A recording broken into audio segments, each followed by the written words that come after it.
Eu vou fazer um com glúten e com lactose, viu, Ah! gente? Felipe vai levar os erosivos e os cariogênicos. É bom. Bom, pessoal, então vamos começando. Bem-vindas e bem-vindos. Muito obrigado a cada pessoa aqui pela presença nesse nosso encontro de hoje. Né? A gente está dando início agora ao nosso quarto Café com Ideias do nosso PPGSC. E dizer assim que o Café com Ideias ele foi pensado, né, como eu sempre tenho dito, no ano passado, por nós, nos nossos momentos de avaliação, de planejamento do programa, como uma oportunidade para a gente ter momentos de intercâmbio de nossas experiências nos nossos projetos de pesquisa, nas nossas interações sociais com a rede do SUS, com os movimentos sociais, enfim, nas nossas ações de ensino, extensão, principalmente de pesquisa, né?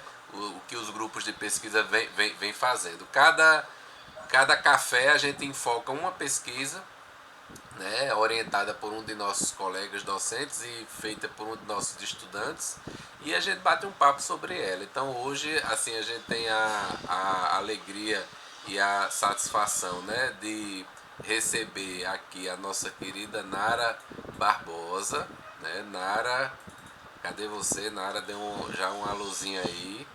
Nara Olá, é gente. Nara, ela é da nossa turma 2 do nosso programa, né? Portanto, aí ela tá o quê, né, Nara? Tá já no, mais ou menos, vai completar 1 ano e 6 meses, né? De Isso. trajetória, né? Junto com a gente, né? E Nara, assim, ela é orientada pela professora Luciana Figueiredo, nossa querida companheira aqui de programa, co-orientada por mim, com maior prazer e alegria, principalmente que Luciana estava afastada no início da orientação, né, cuidando, né, das novas crias que ela trouxe para o mundo. Mas foi um presente que a gente ganhou no Estelar, né, no nosso grupo de pesquisa, a participação ativa de Nara, e eu quero já parabenizar ela pelo esforço dela que a gente tem acompanhado nesse tempo todo, e dizer a ela que o trabalho que ela está propondo, desenvolvendo, tem como tema sentidos e significados sobre o processo de trabalho em tempos de Covid, repercussões para os trabalhadores do NASF em Recife, Pernambuco.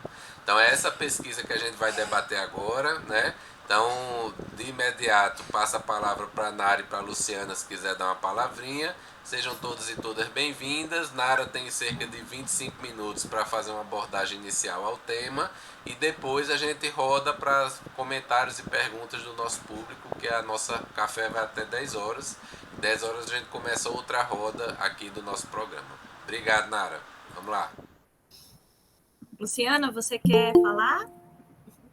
Nara, eu vou deixar com você já, agradecer a presença de todo mundo, a participação. Eu acho que, como você já falou, né, vou deixar, não vamos tomar tempo. Então, vamos aproveitar, ver sua apresentação, depois a gente conversa.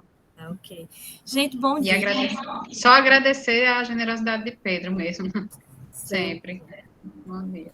Bom dia, gente, né? Sem muita delonga, já fui meio que apresentada, já conheço algumas figuras daqui, né? Acho que não conhecem, é um prazer, né? Espero que esse momento seja um momento de troca. Estou muito feliz por essa oportunidade, pois eu acredito que isso é um processo de aprendizagem, né? Onde a gente constrói, reconstrói, vai para frente, é um ir e vir, né? Então, esse momento é uma oportunidade para aprimorar elementos da minha pesquisa, certo? Vou compartilhar aqui com vocês.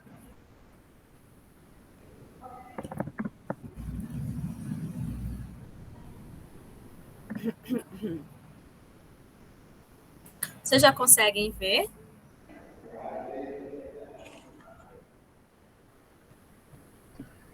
Sim, Nara. Agora eu só não sei, gente, como é que faz para a apresentação de slides. Pronto, ok.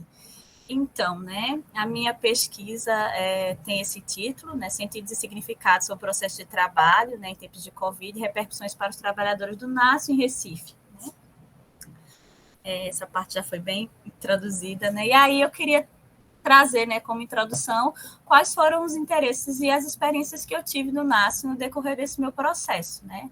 O primeiro contato com o NASF foi no processo de graduação, no curso de psicologia, né, onde eu fiz a escolha pelo estágio curricular obrigatório no NASF, então eu fiquei 1 ano no NASF. Depois de formada, eu fui convidada para compor, né, a equipe do NASF do município de Saloá, que é a minha cidade natal, que era recém-implantada. Então, nesse processo, eu vivenciei muitas dificuldades, mas também muitas conquistas, né, porque o NASF estava sendo implantado numa cidade muito pequenininha e, assim, a gente tinha diversas ideias e umas foram para frente, outras foram barradas pela própria organização. A gente sabe que existe essa dificuldade e foi esse contato, né, enquanto profissional. E recentemente, em 2016, eu fui residente, né, de atenção básica e saúde da família em Jaboatão dos Guararapes, aqui região metropolitana do Recife, onde eu passei 2 anos, né, com contato direto com as equipes NASH, com a equipe NASH em especial, e com a equipe de atenção básica da família, de unidade de saúde da família. Então, essas são, inicialmente, as minhas experiências no NASF, né? E aí, a aproximação com a temática processo de trabalho em saúde, né? Foi por meio da disciplina que tem esse nome, né? Processo de trabalho em saúde, né? Aqui no mestrado da UFPB, que foi, assim, um despertar, né, para compreender esse universo amplo, dinâmico, né, extremamente importante. Com as aulas do professor Eduardo Guedes, né, teve esse... acho que aquela coisa, né, Plim acendeu aquela luz, acho que eu vou estudar sobre isso. Desafiador, né? Então, mergulhando um pouco nos cenários da atenção básica, né, a gente compreende que a atenção básica, ela vivenciou, né, mudanças, e ela continua vivenciando mudanças no seu processo de consolidação, né? Mudanças do ponto de vista positivo, mas também mudanças que foram vistas como que favoreceram deixa eu pensar na palavra, o desfalque, né, a fragilidade do SUS, né? E daí, mais para frente, a gente vai abordar essas mudanças.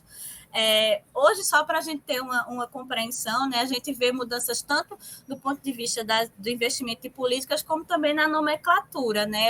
Antes o NASF tinha uma nomenclatura, né, o Núcleo de Apoio à Saúde da Família, hoje o NASF tem outro nome, né, o Núcleo Ampliado de Saúde da Família e Atenção Básica. Isso não é uma coisa que a gente diz, só mudou o nome. Não, mudou o nome, mas também mudaram, né, os incentivos, como as políticas de fortalecimento para esse núcleo, elas estão sendo vivenciadas hoje, né, diante da atual Política Nacional de Atenção Básica, a PENAB.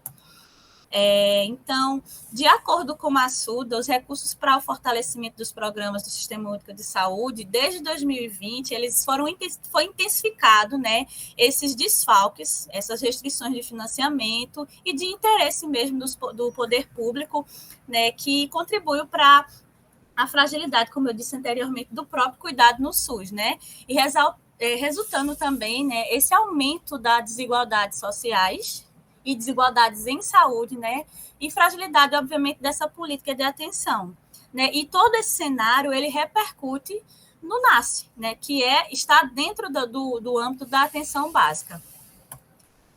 E assim, foi desse universo, né, dessa vivência que essa pesquisa surgiu, né, que a gente vai tentar, né, ressaltar a importância, né, dessas políticas públicas de saúde no Brasil, dentre essas o NASF, né, que ela, na nossa compreensão e de acordo com os estudos, né, apresenta o potencial para a garantia da vida digna, com menos injustiças, iniquidades sociais e de saúde, com vista a uns projetos de vida, né, mais saudáveis para a nossa população.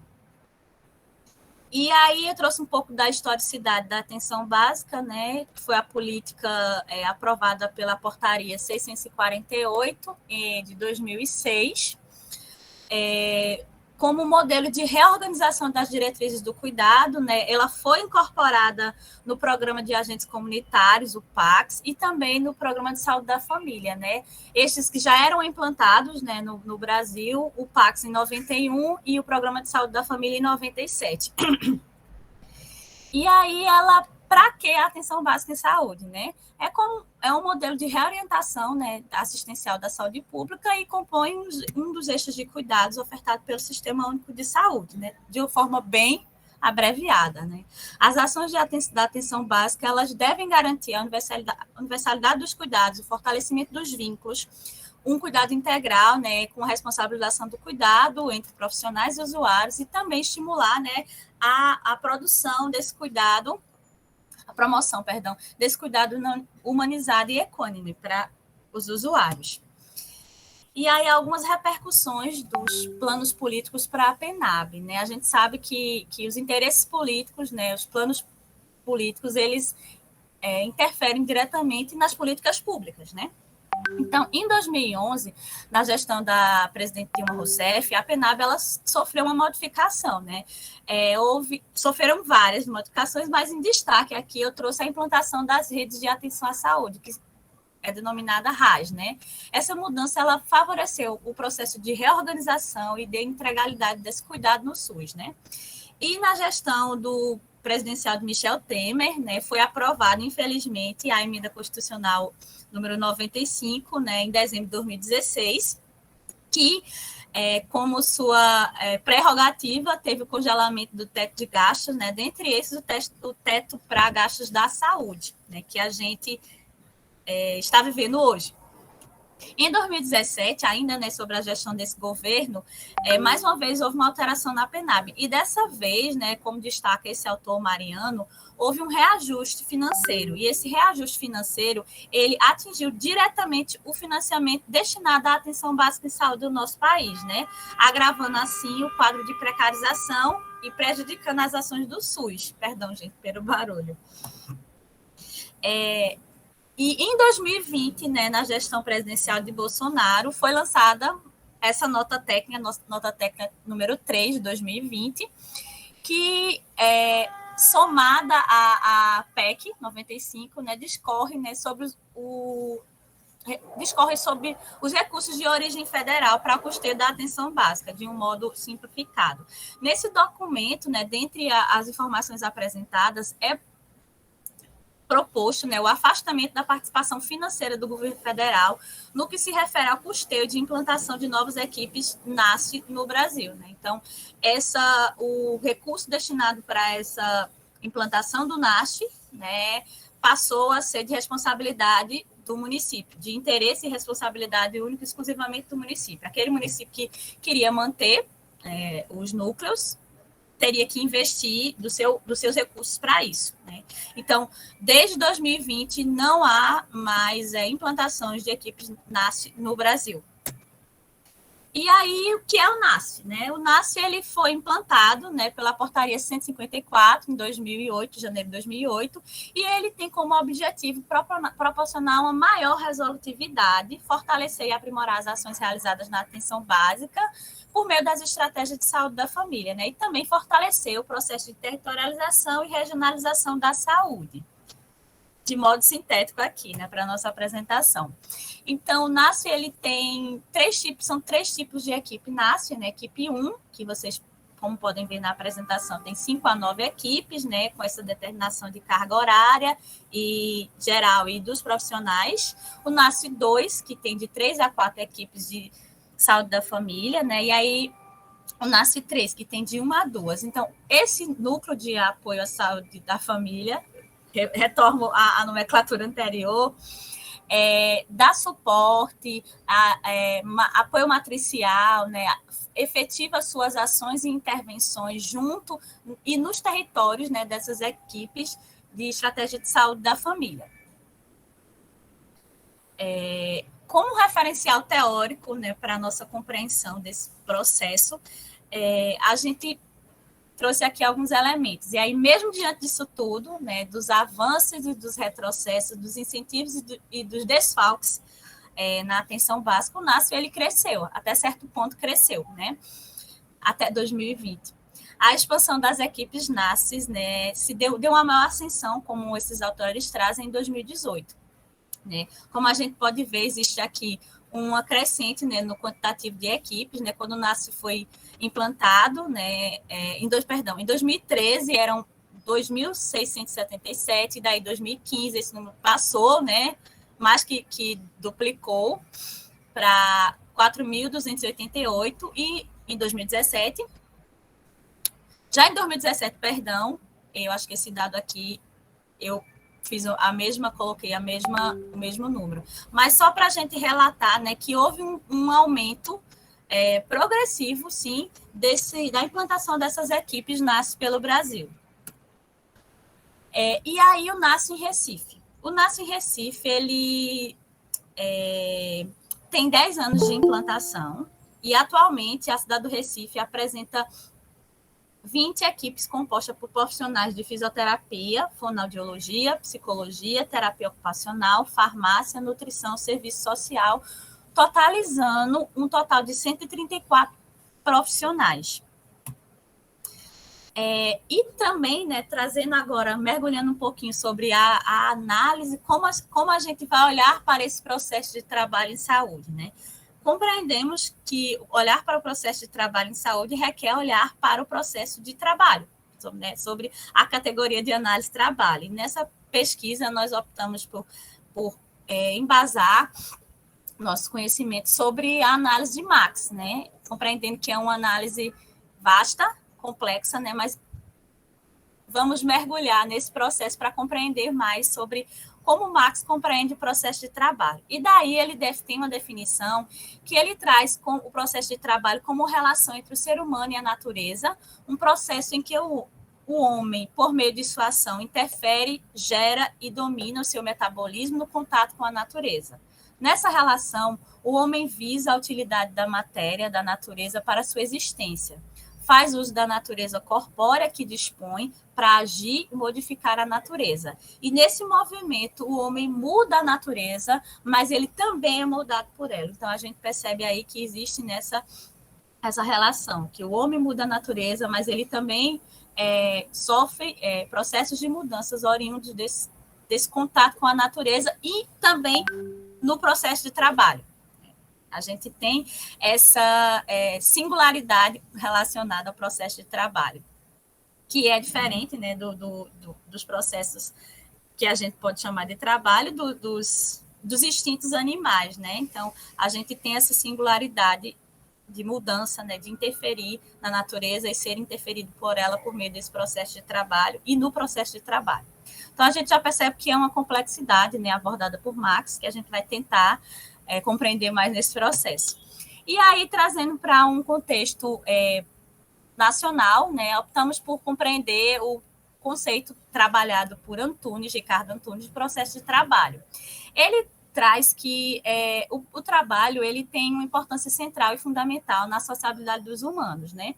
Que ele interage diretamente na teleologia e na casualidade, como é proposto por Marx, que são determinantes originários, né, do ser social dos humanos. E daí, Antunes também, numa abordagem contemporânea desse processo, ele apresenta significativas reflexões sobre como está sendo o processo de trabalho hoje, né, por meio do capitalismo, do neoliberalismo, né, da precarização do trabalho, das classes que vivem do trabalho, e dentre outros conceitos que eles vão servir de suporte para análise nessa pesquisa, né.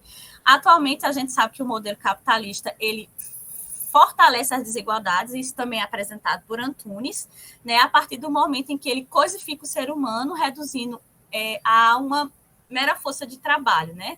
Esse modelo de estratificação neoliberal, como já foi dito, ele repercute nas relações dos sujeitos, né? Tem as suas consequências, e tanto nas relações do sujeito, como na relação do sujeito com a própria natureza e com o processo de trabalho. Então, trazendo um pouco sobre esse processo, mas e aí, Nara, como é que vai ser a abordagem do processo de trabalho em saúde no Brasil? Por onde vocês vão caminhar, né? Então, trazendo um pouco desse histórico, a gente não pode deixar de destacar aqui a importância de Dona Ângela, né, Maria Cecília Dona Ângela, que foi uma pioneira nesse contexto de análise do processo de trabalho em saúde. Em 1960, ela desenvolveu estudos, né, sobre a profissão médica e o mercado de trabalho, e a medicina como uma técnica social. Então, os estudos de Dona Ângela, para além de iniciarem, serem percussores nesse contexto de análise, eles também fortaleceram a própria consolidação, estruturação para a ideia do SUS que a gente tem hoje.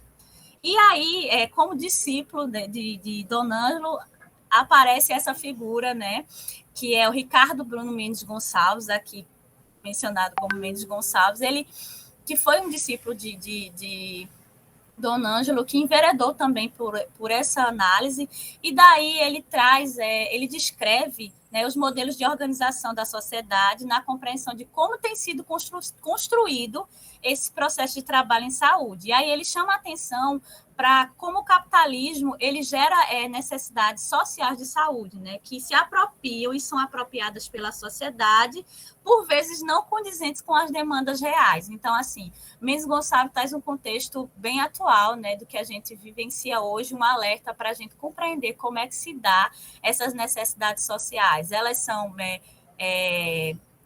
condizentes com que a gente, com as demandas reais da comunidade, ou elas são impostas, né, pelo modelo capitalista vigente, né? E aí ele traz também que o processo de trabalho em saúde, seus objetivos e as necessidades são humanamente naturais, isto é, social e historicamente determinados, né? E aí também, né, contextualizando de uma forma mais contemporânea e infelizmente nós perdemos o Bruno Mendes Gonçalves, mas atualmente nós temos vários pesquisadores de renome, né, na área que desenvolvem também esse processo de atenção para o processo de trabalho em saúde. E aí eu trouxe como destaque aqui o Merri, né, que discorre sobre o trabalho vivo em ato nos cuidados em saúde, e também o Ricardo Aires, que aponta, né, sobre os processos de intersubjetividade nos cuidados em saúde. Inclusive, o Ricardo Aires, ele organizou um livro sobre a produção acadêmica do Ricardo Bruno Mendes Gonçalves, que é um pouco difícil, acho, da gente encontrar. Ele teve uma morte precoce, né, mas teve uma importância muito, muito grande nesse processo de construção sobre o processo de trabalho em saúde, e é um autor que eu aprendi, né, que a gente precisa compreender mais e buscar beber mais da fonte dele. E aí, né, como a minha pesquisa trata do contexto pandêmico, né, a gente sabe que em março de 2020 foi demarcado o atual desafio, né, da Covid-19, né, onde a Organização Mundial de Saúde ela declara, né, uma situação pandêmica no mundo, e isso reverberou por diversos setores, né? E daí a gente observou que existiu e existe, né, já existia uma sobrecarga também, né, nos sistemas públicos de saúde, e essa sobrecarga ela gerou necessidade de adaptações, reformulações das ações de saúde, com grande ênfase nesse sentido da Covid-19 para a assistência e a vigilância em saúde, né? A gente teve que se desdobrar, como a gente sentiu, né, e sabe aqui nesse grupo, para o enfrentamento dessa doença. E ainda está, né, nessa luta até hoje. E aí, né, apresentando a cidade, né, o campo da minha pesquisa. A cidade do Recife, ela tem, de acordo com o IBGE, 1.653.461 habitantes em 2020. E aí, assim, dentre as várias coisas belas, maravilhosas, culturais, né, que quem conhece a capital pernambucana sabe que tem, infelizmente, né, tem esse destaque aqui como a capital de maior desigualdade social do Brasil, né? Então, aqui, essa discrepância, da distribuição de renda, ela decorre, né, segundo autores, desse longo processo de colonização, né, dos grandes latifúndios, né, que ainda eles reverberam pela segregação, né, dos povos, com destaque para o povo negro, os periféricos e marginalizados, né, que vivem as dificuldades, né, sentem na pele, né, as consequências voraz do capitalismo e da desigualdade, né, com restrições de acesso à saúde, à educação, moradia, dentre outros direitos básicos do ser humano. Então, infelizmente, Recife apresenta essa característica, né, que precisa ser mudada. E aí, né, qual é o impacto da Covid-19 diante desse contexto, né? Em Recife, né, que já é essa capital com o maior percentual de desigualdade social, essa segregação foi bem maciça, né? Só que estudos apontam, que isso é diferente de região para região, né? Depende de onde essa comunidade está inserida, e aí também a resposta para o combate a essa doença depende também, né, de em que espaço, em que setores, quais são os dispositivos que aquela região dispõe para o enfrentamento da doença, né? Isso foi diferente, evidenciado nesse estudo aqui, que vai ser mais na frente apresentado nas referências. E aí, mas como é que Recife se organiza? Né? Recife é formado por 94 bairros, 6 regiões político-administrativas e 8 distritos sanitários. A saúde aqui ela é organizada por distritos sanitários.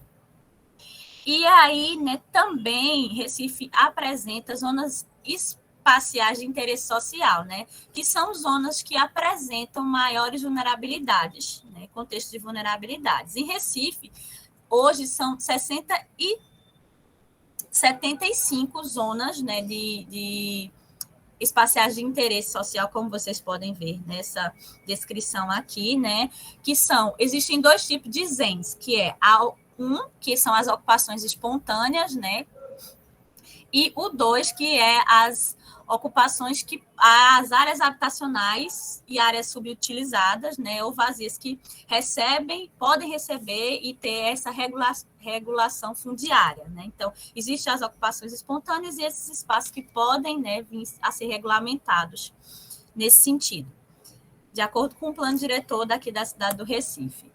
E aí, né, trazendo, Nara, mas onde a gente quer chegar com isso, né? A gente também se propõe a compreender qual é a potência da atenção básica para o enfrentamento da Covid.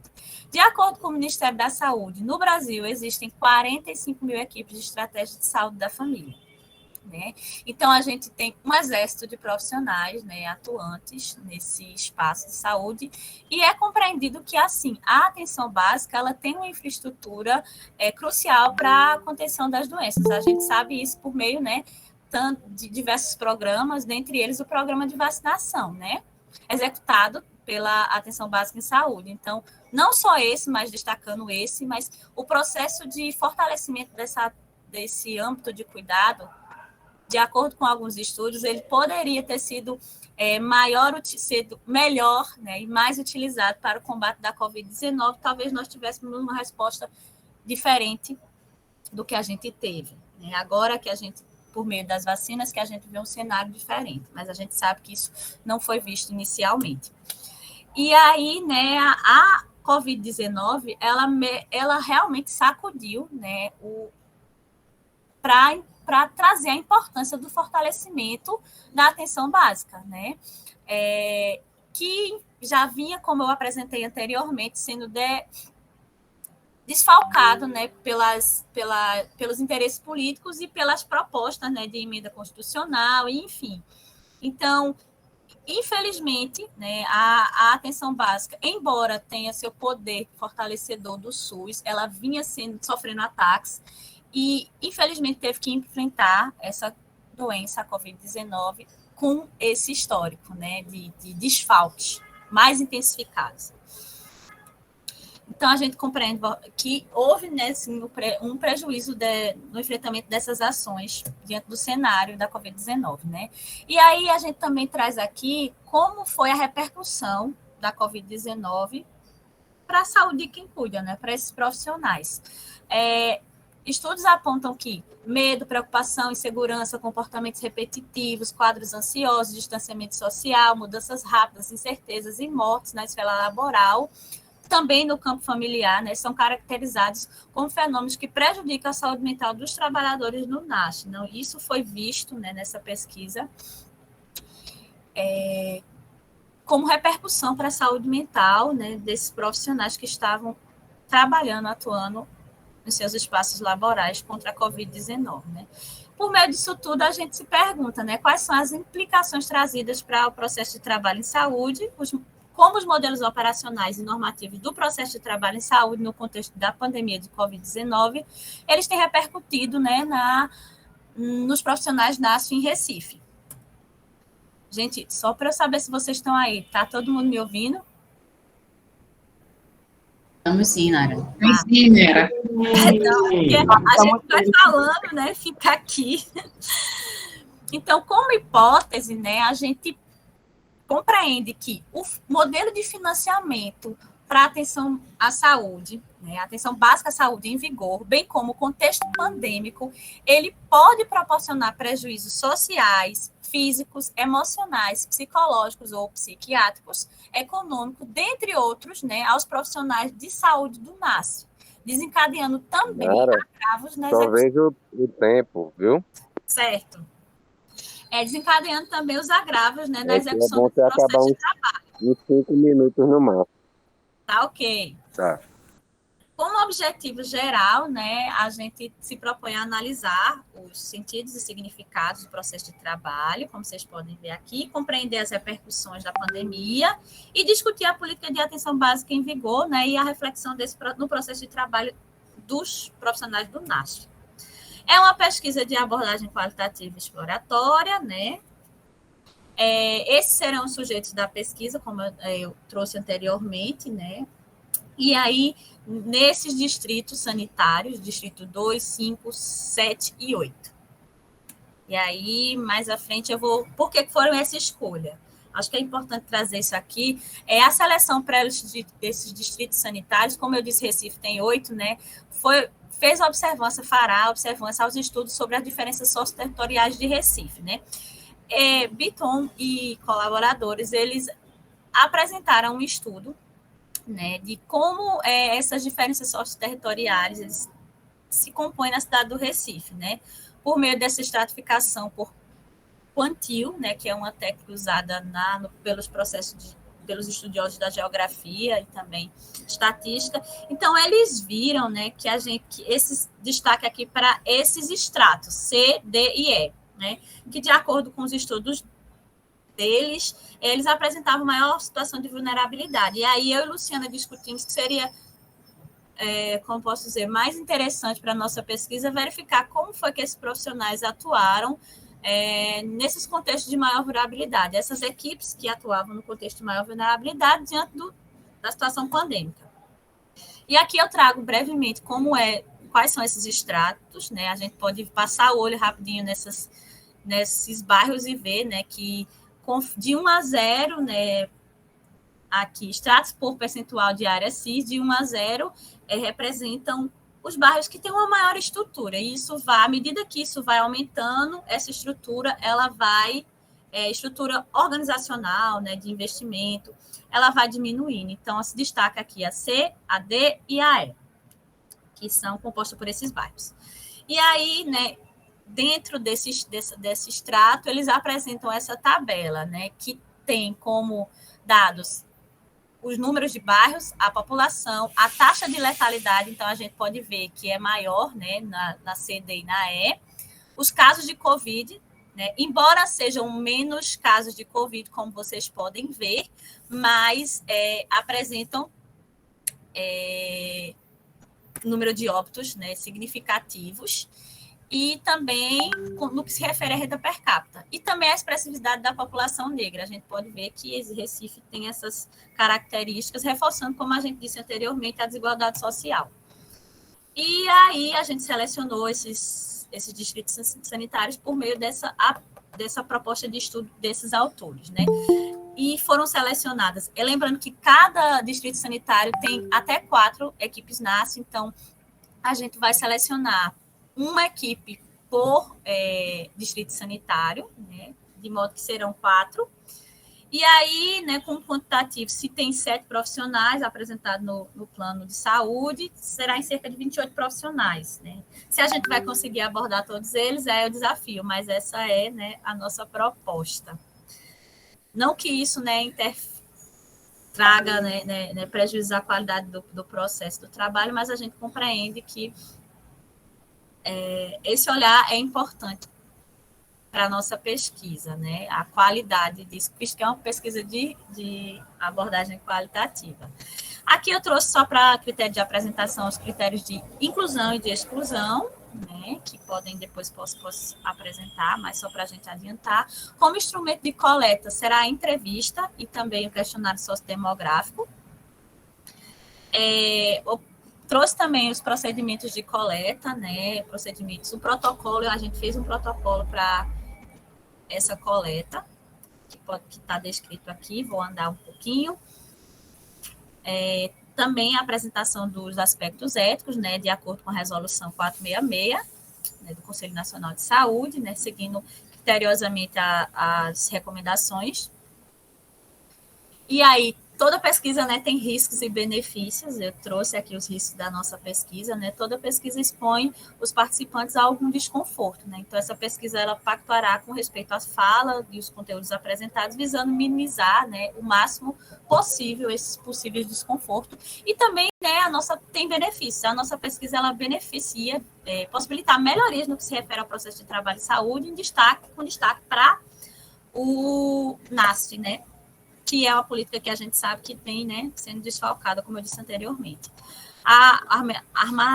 O armazenamento desses dados, né, será por meio dessa proposta, né, de transcrição, o áudio gravado, a gente vai guardar. A interpretação. Inicialmente, a gente vai analisar, né, de uma forma quantitativa, né, uma análise quantitativa esse questionário, para a gente ver como é que se configura essa população. Para a análise das entrevistas, que vão ser, como eu disse, áudio gravadas, né? A gente vai fazer a transcrição na íntegra, vai levar essa transcrição para os participantes, para ver se eles estão de acordo, se estiverem, né, analisar, senão a gente vai pedir para que eles sugiram as modificações vistas por eles. E aí, como análise, a gente decidiu trazer a análise de conteúdo propostas por Laurence Bardin, né? Essa análise, ela compreende, né? Ela apresenta-se brevemente como a pré-análise, a exploração do material e, por fim, o tratamento dos resultados, a inferência e a interpretação, já é bastante conhecida. Por mim, eu estou enveredando por esse processo, preciso me aprofundar, estou me aprofundando, né, para fazer uma análise bem feita. E aí aqui é um quadro que a Bardin ela traz, né, de como essa análise ela funciona, né? Então, como vocês podem ver, é um processo meticuloso, né, que requer muita atenção, muita dedicação e muita paciência, né, do pesquisador, para, né, se ater a essas singularidades da pesquisa, né, da análise de conteúdo. Né. E aqui é um roteiro, né, da entrevista. Vale salientar que esse roteiro a gente está ainda trabalhando nele, porque ele está bem extenso e a gente está discutindo como a gente vai sintetizar. Aqui são as referências que eu usei para esta apresentação. Aqui.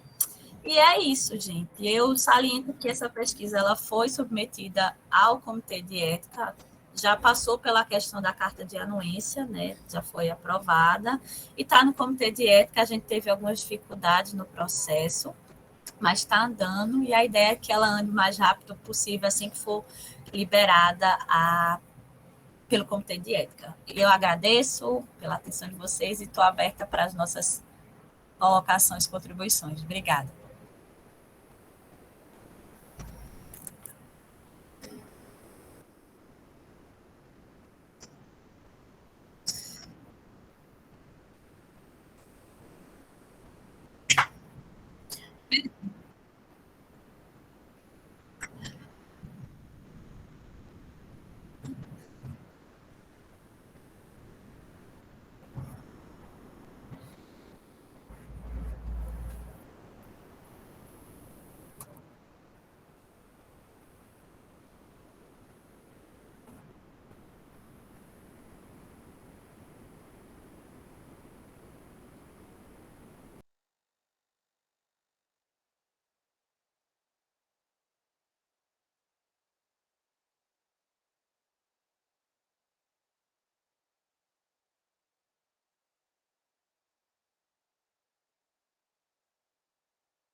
O pessoal tá tímido aí, né?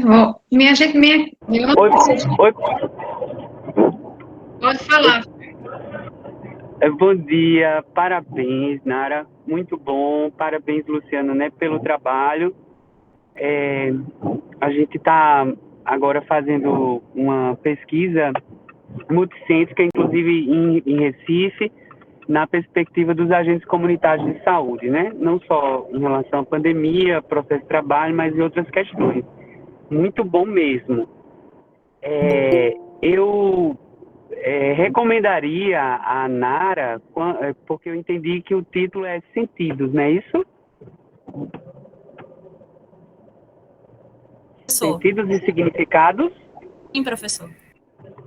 Pronto. Eu recomendaria, assim, uma definição na hora que você tiver, em especial, olhando para as suas perguntas e na análise, o que é sentido e significado. Porque quando normalmente a gente fala assim, sentidos e significados, a gente se aproxima de uma análise, não de conteúdo, mas uma análise hermenêutica dialética. E talvez vai ser preciso esse cuidado, né, desse alinhamento teórico para você conseguir enxergar, né, a partir das entrevistas. Mas muito bom, parabéns, boa sorte.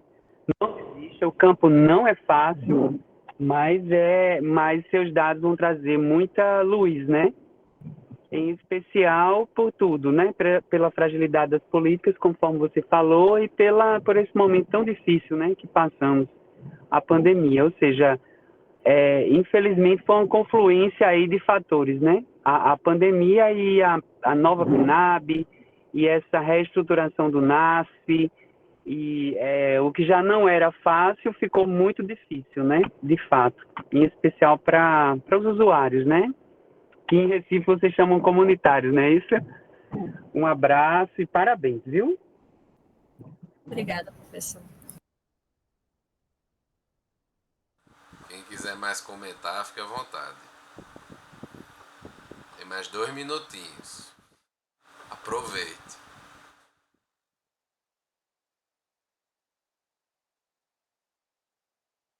Eu vou só parabenizar a Nara e a Luciana e comentar o papel que as disciplinas têm, né, na construção aí da ideia dos projetos, né? Ou seja, a partir de uma reflexão que a gente faz numa disciplina, a gente pode disparar, né, processos aí de reflexão que podem chegar a tematizar um projeto ou mesmo apenas contribuir mesmo com a construção do projeto, né? Seja na metodologia, seja em algum debate específico, né? No referencial teórico. Acho bacana.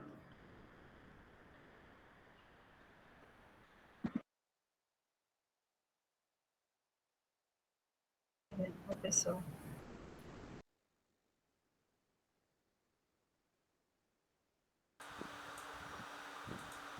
Então, Luciana, você quer fazer algum comentário? Aí depois a gente passa para Nara fechar. Eu só vou também fazer uma fala assim rápida, né? Parabenizando mais uma vez, né, Nara, pelo trabalho, assim, apesar... e eu dou os parabéns, assim, porque o mérito é todo dela com Luciana, né? Eu tô de co-orientador aí, assim, dando poucas contribuições, mas o prazer maior é meu por poder estar acompanhando um pouco essa iniciativa, essa trajetória, né? E eu acho que tem muita coisa para se pensar no NASF. É uma política, uma estratégia que está dentro de um pacote de coisas que foi esfacelada, né, no atual governo, né? E que, dependendo de como a gente tiver o percurso eleitoral nesse ano de 2022 para o ano de 2023, pode haver possibilidade do NASF voltar para a agenda das políticas de atenção básica no Brasil, do processo de reconstrução praticamente do Brasil e do SUS. Mas também é preciso fazer isso, e isso para mim é uma tônica geral nessa discussão do nosso futuro. Não só fazer do mesmo jeito que vinha sendo feito, entendeu? Em governos com agenda mais progressista. Mas é fazer melhor, e fazer melhor pressupõe uma autocrítica, né? É uma autocrítica construtiva, propositiva, né? E eu acho que esse seu trabalho colabora também nesse sentido, de pensar esse processo de trabalho, pensar essas questões que envolvem os trabalhadores e as trabalhadoras, o seu ser, o seu estar e o seu sentir. E é muito importante a gente pensar isso, porque eu vi muitos trabalhos e gestões orientadas por uma perspectiva progressista, mas que lascavam o trabalhador e a trabalhadora e a saúde mental dessas pessoas. Em nome de um projeto humanizador, progressista, emancipador, democrático, se oprimir os trabalhadores e as trabalhadoras. Então, eu acho que o seu trabalho vai apontar certamente caminhos importantes para a gente não perder de vista no futuro próximo aí. Luciana e depois Nara.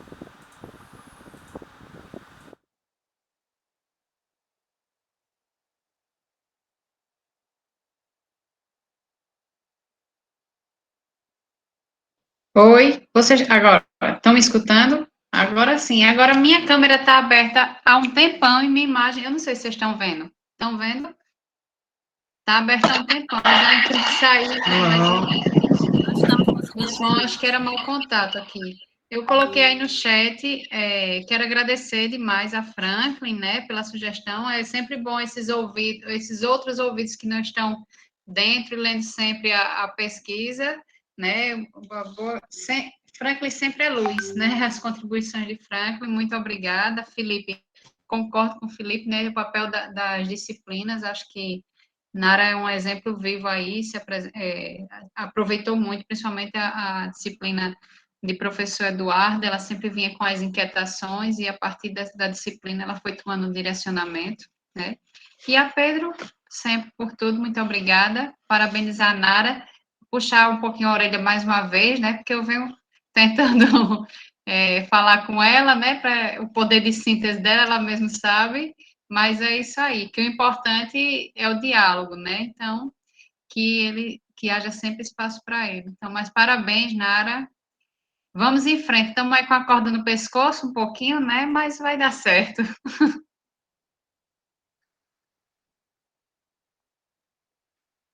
Então, obrigada, pessoal. Acho que agora sou eu. Gente, muito obrigada pela paciência, né, pela atenção de vocês aqui hoje. Peço perdão pela extensão, acho que eu realmente me empolguei, mas isso acontece com o que a gente ama, com o que a gente gosta de fazer, né? Então, fui falando e o tempo foi passando. Quando eu vi, meu Deus! Mas, enfim, perdão.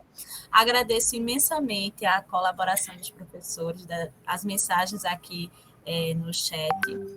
E realmente aqui é um processo, eu compreendo esse espaço como um processo de construção, de aprendizagem, e reconheço muito que eu preciso me atentar ao processo de síntese, né? Luciana também tem trazido muito isso, mas fico muito grata e muito feliz por essa oportunidade. Muito obrigada a todos e a todas.